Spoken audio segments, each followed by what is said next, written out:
ইসরায়েলের সাথে যুদ্ধবিরতির চুক্তির পর এখনও হামাসের নিয়ন্ত্রণেই ফিলিস্তিনের গাজা। তবে আর খুব বেশি দিন হামাসের নিয়ন্ত্রণে থাকবে না যুদ্ধবিধ্বস্ত শহরটি।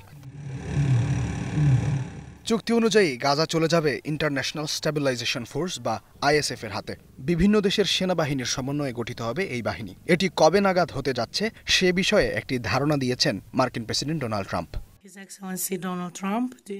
বৃহস্পতিবার হোয়াইট হাউসে সাংবাদিকরা তাকে প্রশ্ন করেন এ বিষয়ে। তখন ট্রাম্প জানান শীঘ্রই এটি হতে যাচ্ছে, তবে তিনি দিনক্ষণ উল্লেখ করেননি। খুব শীঘ্রই শান্তি বাহিনী কার্যক্রম শুরু করবে। এখন গাজা খুব ভালোভাবে চলছে। এখন তেমন কোনো সমস্যার খবরও পাওয়া যাচ্ছে না।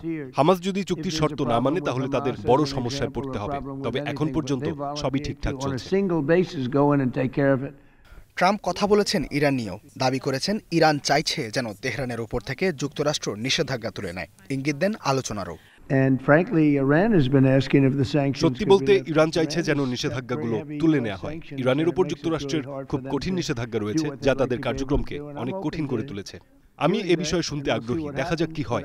আমি এ ব্যাপারে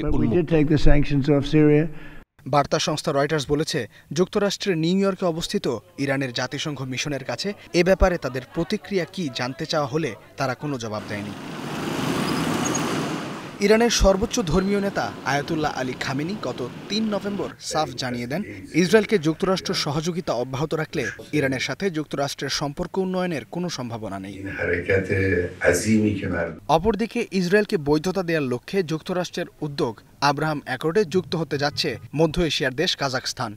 এমনটি দাবি করেছেন ট্রাম্প। নিজের সামাজিক যোগাযোগ মাধ্যম ট্রুথ সোশ্যালে দেয়া পোস্টে তিনি লেখেন, ইসরায়েলের প্রধানমন্ত্রী, কাজাখস্তানের প্রেসিডেন্ট ও প্রধানমন্ত্রীর সাথে ফোনালাপে তারা এ আগ্রহ প্রকাশ করেছেন। শীঘ্রই এটি হতে পারে।